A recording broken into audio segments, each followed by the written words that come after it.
Hi, it's me again, Michael Dola. Welcome back to my channel. Ayan, araw yun ng Martes, umuulan pa. Ayan, ito ngayon, naghalalako tayo ng ating birignit. Kukuha tayo ng ating honest review. Lami kayo yan, mga anta.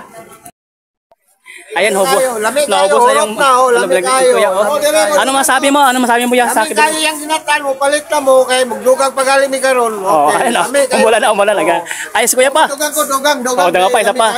Nakadalawang bisis na yan. Ano masabi mo sa akin birignit? Ang sarap-sarap pala. Oh, ito si Kuya. Nakailang business sa atin yan. Oh, regular customer natin yan. Regular customer. Oo, salamat. Ay, Kuya. Salamat. Ayan, nakadawa tayo si Kuya. Ayan. Punta natin sila. Kumakain sila sa ating birignit. Ya, ano masabi mo sa birignit ya? Masarap. Oo. Nakailang bili ka na sa akin kumakain sa ating birignit. Maraming business na, no? Oo. Salamat. Ano masabi mo? Sobrang sarap. Naubos na. Masarap to. Pumalit na kayo. Salamat. Ayan, umuulan tayo ngayon. Oo, salamat.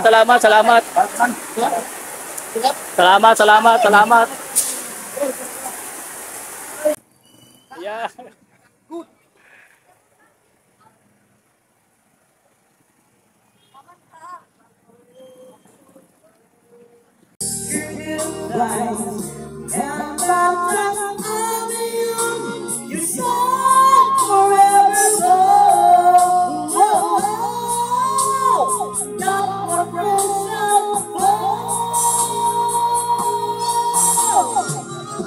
Wow, grabe.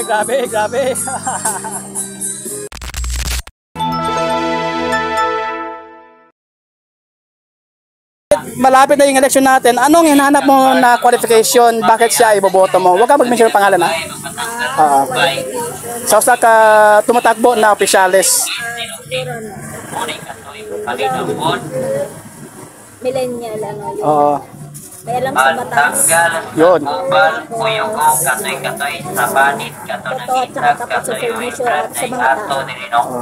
Tapos subok na yung serbisyo.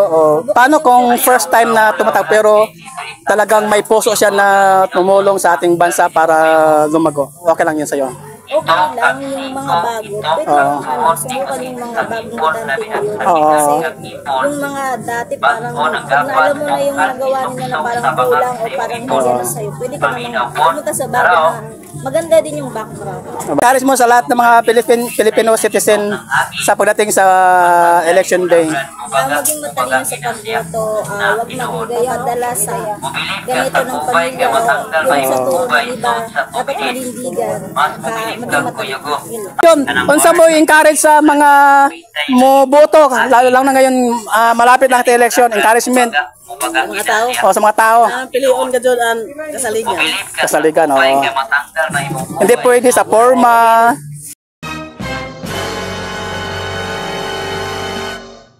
Forma, tapos dili nato masaligan. So dapat talaga may honest, matulad faithful honest talaga. Kasaligan Salamat. Labaw na ko, taga-process ko, taga-kulambugan. Ako yung ipangayo sa among mayor nga kanang iya giging atubangon ang among tulay sa sa process kay kung makulan, kung magnakuan pa ka, mga patay gid ang taga-process na wag maagian. More gid na. So siya imong giboto tungod kay mahinabangon siya na gugma sa kataon niya, more gid na. Dili siya kung after sa kwarta or dili gyud. Di siya kurap. Dili. Kaya ang gilantaw ang katawhang gyud. Talagang may kasing-kasing na pagtabang, no? Tarong naging serbisyo, maura na siya gyud. Tarong na serbisyo sa ato. So hindi ka favor dahil artista or famous siya, tungod dato siya. Oo. So maghanap. Paning kamot nga nung ma-akaunta. Oo. Ang ato lang ang magdumala sa atong maduulan. Nasod, may kandidato para sa atong umaabot mga anak, mga apo. Tarong ang ilang masunod sa atong.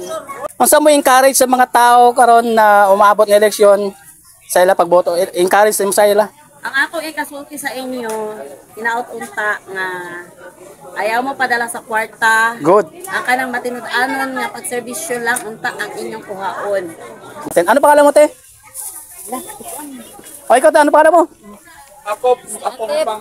Ate, kung sa imong nakita na o sa imong gihanap na qualification sa dumadagan ng mga opisyalis sa labi na umaabot karon election. Ate, Ng kandidatong dili kurap. tapos? Kanang matinud-anon. Oo. Tinabangon. Oo. Sa pa? Sincero sa panservisyo nila. Oo. So di ka magpadaya sa pagiging gwapo o kung babae man gwapa. Tungod kay maayo ang iyang estados kinabuhi siya imo iboto dili ka na. Dili ko anang sa Nakita nimo sa panlabas no. Ano mo gihanap ka ng kuang gyud mo sincero sila sa kasing-kasing gyud na pag kuno. kasing-kasing na paglingkod. Oo. Isip ka bayan. Si Ate Marites tama natin unsay iyang gihanap. Ang gusto na po sa usa ka mudagan o official dress sa atong nasod. Dili ko sa ligaw ka mo boto. Dili gani. Butuan. Botuan Kanang tarong mo serbisyo. Oo. Walay baka. Dili kay puro istorya ra. Unsa pa? Kanang makatabang sa atong isip sa ingon. Pag may siya ng pangalan, bakit siya ang natipuhan mong botohin o ilagay sa posisyon na yan? Ano nakikita mo sa kanya? Si Gwapo. Ay! Ay! Ano pa? Gwapo, tsaka... mabuting tao. Oo. Ah! At tsaka... matulungin. Oo. Yan ang gusto ko sa mga taong tumatakbo bilang politiko. Yan naman. Oy, kuya, ano masabi mo? Anong hinahanap mo? Tulungan na nagbuto. Okay, salamat. Malapit na ang ating eleksyon.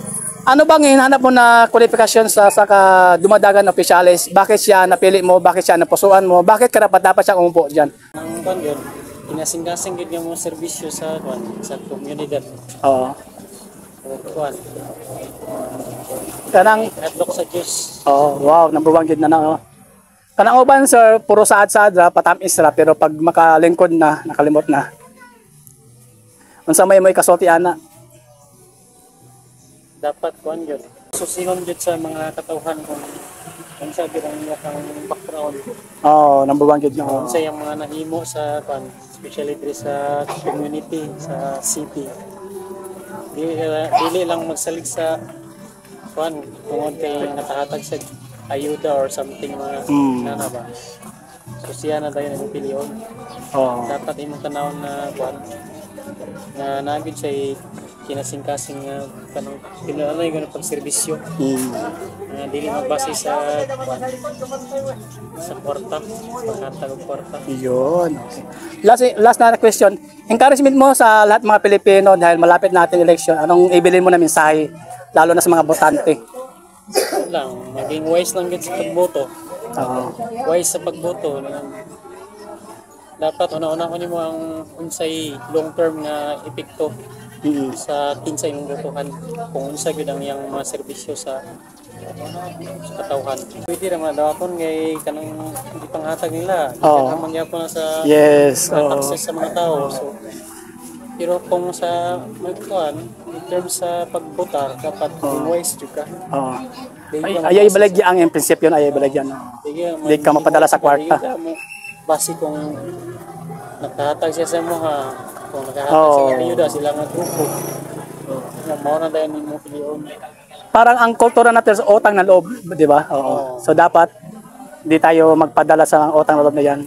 Kung nauna ko naman sir, wala ko siguro tayo utang kabubuton sa ilha kay kanang kita pa mga gani ang mga taxes mga sa mga tao na pasweldo sa lahat. Dapat sila ang mo nang giingon nga public service. Public service yun. Kanang kasing-kasing yun, no? Hindi yun pa formal lang na pagwapo lang. Okay. Salamat sir, salamat. Wasang yan sir, ang pangalan mo sir? Joey. Sir Joey, maraming salamat po. Maraming salamat.